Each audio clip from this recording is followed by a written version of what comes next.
সবাই বেসামরিক নাগরিক, তবুও ছুটছেন একের পর এক মিসাইল। দেখে মনে হতে পারে চলছে কোনো ভয়ঙ্কর যুদ্ধ, যেখানে আধুনিক অস্ত্র নিয়ে ঝাঁপিয়ে পড়েছে মানুষ।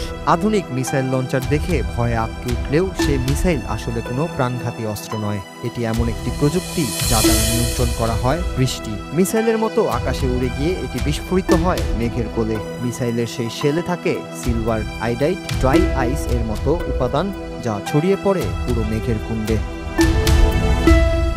এই প্রক্রিয়াটিকে বলে ক্লাউড সিডিং। এই প্রক্রিয়ায় মেঘকে নিয়ন্ত্রণ করে নির্দিষ্ট স্থানে বৃষ্টিপাত ঘটানো যায়। চীনে কৃষির প্রয়োজনে অনেক আগে থেকেই এই পদ্ধতির প্রচলন থাকলেও তা ছিল অনেক ব্যয়বহুল। আগে বিমানের মাধ্যমে ড্রাই আইস ও সিলভার আয়োডাইড মেঘে ছড়িয়ে দেওয়া হতো, ফলে বিমান নিয়ে উঠতে হতো মেঘের উচ্চতায়। কিন্তু সম্প্রতি চীনের এই নতুন মিসাইল ক্লাউড সিডিং পদ্ধতি মাটি থেকেই মেঘে প্রয়োজনীয় উপাদান ছড়িয়ে দেয় শেলের মাধ্যমে। এই পদ্ধতিতে প্রথম আবহাওয়ার পূর্বাভাস ও স্যাটেলাইট থেকে মেঘের গতিবিধি পর্যবেক্ষণ করা হয় এবং নির্ধারণ করা হয় মেঘের গতিপথে কোথায় বৃষ্টিপাত ঘটানো হবে। পরে সেই গতিবিধি অনুসরণ করে নির্ধারিত মেঘগুচ্ছে ছোড়া হয় একের পর এক সিলভার আয়োডাইড ভর্তি রকেট ও মিসাইল শেল।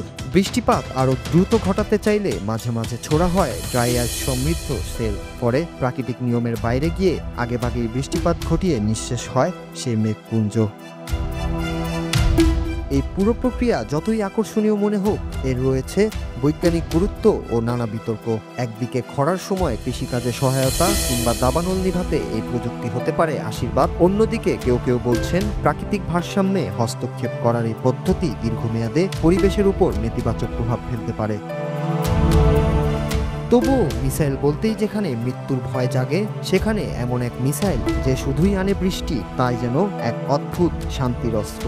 যুদ্ধের নয়, বরং প্রকৃতিকে নিয়ন্ত্রণের এক বিজ্ঞানভিত্তিক কৌশল। Nur Raju, Bangla TV news desk.